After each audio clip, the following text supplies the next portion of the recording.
రేపు రష్యా తోటి యూరోపియన్ దేశాలకు ఏమైనా గొడవలు వస్తే అమెరికా వాళ్ళని నట్టేట ముంచుతుంది కానీ వాళ్ళ సమర్థనకి రాదు. ఎగ్జాక్ట్లీ ఇదే ఆన్సర్ కోసం నేను చూస్తున్నాను సార్. సో దానికి ఆల్రెడీ నేపథ్యం తయారు చేశాడు డొనాల్డ్ ట్రంప్. మీరు కనీసం అంటే మీ జీడిపిలో 5% మీరు ఖర్చు పెట్టండి. వాళ్ళ ఇండస్ట్రీస్ అనేది దెబ్బతిన్నాయి, వాళ్ళకి కెపాసిటీస్ పోయినాయి, టెక్నాలజీస్ లేవు, అమెరికా మీద ఆధారపడి ఉంటారు. కాబట్టి అమెరికన్ వెపన్స్ కొనాలి.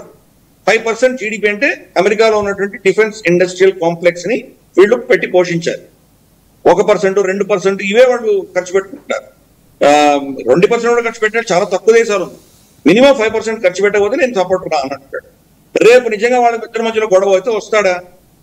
రేపు టర్కీకిను మనకు రష్యా మధ్యలో ఏదైనా గొడవ అయితే మనకు అమెరికా వచ్చి టర్కీ పక్షాన నిలబడి రష్యాకు వ్యతిరేకంగా యుద్ధం చేస్తుందా? వీడి దగ్గర 500 మిసైల్స్ అమెరికా దగ్గర ఉంటే 5,000 మిసైల్స్ అమెరికా దగ్గర ఉంటే 5,400 న్యూక్లియర్ బాంబులు రష్యా దగ్గర ఉన్నాయి. అండ్ ప్రపంచంలో అందరికంటే ఎక్కువ న్యూక్లియర్ అటాక్స్ ఉన్నది వాళ్ళదే.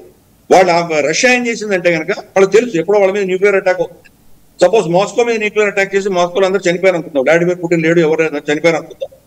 అది ఈ సిస్టమ్స్ ఎలా పెట్టారంటే న్యూక్లియర్ రేడియేషన్ ని ట్రాక్ చేసి అది కనుక సడన్ గా న్యూక్లియర్ రేడియేషన్ వచ్చింది అని కనుక అది నిర్ణయించగలిగేది, దాన్ని డిసైడ్ చేయగలిగితే వాళ్ళకు ఉన్నటువంటి 5,000 న్యూక్లియర్ మిసైల్స్ యాక్టివేట్ అయిపోతాయి, ఆటోమేటిక్ వెళ్ళి కొడతాయి.